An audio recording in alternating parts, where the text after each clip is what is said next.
నీ జీవితంలో ఎప్పుడైతే నీ ఉన్న పరిస్థితులు మార్చబడాలి అని అనుకుంటావో అక్కడే నీకు అసలైన ప్రాబ్లం ఎదురవడం ప్రారంభిస్తుంది. నీ జీవితంలో ఎప్పుడైతే నీకున్న వ్యసనాలను విడిచిపెట్టి నూతన జీవితాన్ని ప్రారంభించాలనుకుంటున్నావో అక్కడే నీ వ్యతిరేకత రావడం ప్రారంభిస్తుంది.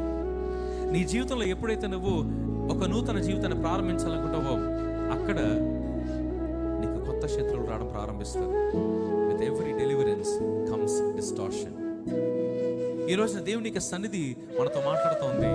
మీకున్న వ్యసనాన్ని విడిచిపెట్టాలనుకుంటే, మీ జీవితాన్ని మార్చుకోవాలని అనుకుంటే, మీ కుటుంబంలో ఒక నూతన ప్రారంభాన్ని ప్రారంభించుకోవాలనుకుంటే నా మాటను వినండి.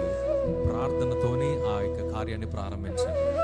ఎందుకంటే నువ్వు పోరాడుతున్నది శరీరులతో కాదు, అంధకార సంబంధాలతో.